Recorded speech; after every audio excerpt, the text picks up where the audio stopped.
وزیر اعظم نواز شریف کی قسمت کا فیصلہ ہونے جا رہا ہے۔ ایکسپریس نیوز پر یہ تمام اپڈیٹس آپ اس وقت دیکھ سکتے ہیں، اور جے آئی ٹی بنتی ہے، اس سلسلے میں کمیشن بنتا ہے، یہ تحقیقات کس طرح کی جائیں گی، یہ سب سے بڑا اہم سوال ہے۔ 7 روز میں جے آئی ٹی بنائی جائے، جے آئی ٹی بنانے کا فیصلہ کیا گیا ہے، اور چیئرمین نیب کی ناکامی کے بعد جس کا ذکر بھی کیا گیا تھا اس کیس کے اندر، بار بار یہ کہا گیا تھا ادارے اپنا کام کرنے میں ناکام ہو چکے ہیں، اگر ادارے اپنا کام کرتے تو یہ کیس کبھی بھی سپریم کورٹ میں نہ آتا، اور اسی کا ذکر ایک بار پھر یہ کیا گیا، تحقیقاتی ٹیم بنانے کا حکم جاری کیا گیا ہے۔ پیناما کیس کے حوالے سے تحقیقات ہوں گی، معاملہ اب اس طرح آگے بڑھے گا، یعنی کہ وہی بات کی جا رہی تھی کہ تحقیقات، مزید تحقیقات کی ضرورت ہے، اور یہی فیصلہ کیا گیا ہے کہ تحقیقات ہوں گی۔ ٹرائل کورٹ کے حوالے سے جو بات کی جا رہی تھی، شاید اس کا اثر و رسوخ اس کے اوپر بھی آتا ہے کہ مزید ان تمام ڈاکیومنٹس کی جو جمع کروائے گئے ہیں، تقریباً 6000 مختلف کاغذات جمع کروائے گئے ہیں اس مقدمے میں،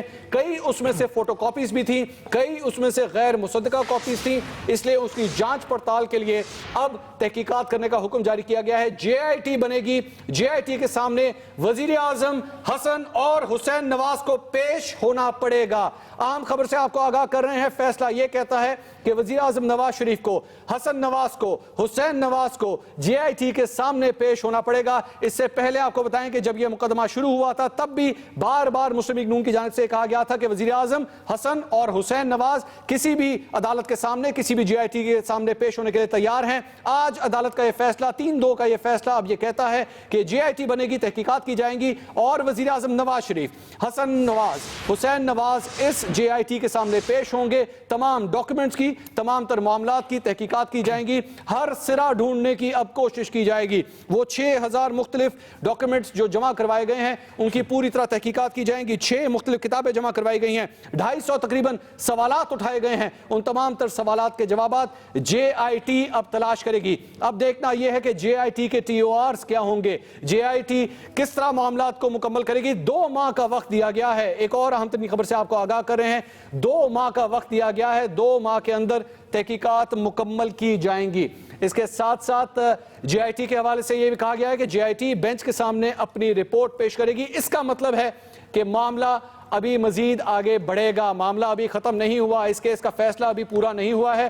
جے آئی ٹی اپنی رپورٹ پیش کرے گی جس کے بعد معاملہ آگے جائے گا۔ قطری خط کے بارے میں کہا ہے کہ کیا حقیقت پر مبنی ہے؟ قطری خط کے حوالے سے وہی سب سے بڑا سوالیہ نشان جس کے بار بار سوال اٹھایا گیا کہ حماد بن جاسم کا یہ خط حقیقت پر مبنی ہے یا نہیں، یہ سوال کر رہا ہے سپریم کورٹ۔ کیا حماد بن جاسم کا یہ خط حقیقت پر مبنی ہے یا نہیں؟ وہی قطری خط جس کے بارے میں بار بار ذکر کیا جاتا تھا کہ یہ کہاں سے آ گیا، یہ کس طرح آ گیا۔ اس کے تمام تر چیئرمین نیب کے حوالے سے کہا گیا ہے کہ چیئرمین نیب اپنا کردار ادا کرنے میں ناکام رہے ہیں۔ چیئرمین نیب کی ناکامی کے بعد جے آئی ٹی بنائی جائے گی، اور یہ جے آئی ٹی ان تمام تر ڈاکیومنٹس کی، خاص طور پر وہ قطری خط جو یہ کہتا ہے کہ وزیر اعظم نواز شریف کی فیملی کے ساتھ انویسٹمنٹ کی گئی تھی، اور اسی قطری خط کے اندر یہ لکھا گیا ہے کہ یہ فلیٹ کس طرح خریدے گئے۔ یہ جے آئی ٹی 2 مہینے میں اب اپنی تحقیقات کرے گی، اور اس کے بعد 2 مہینے میں اپنی تحقیقات مکمل کر کے وہ رپورٹ اس بینچ کے سامنے پیش کرے گی۔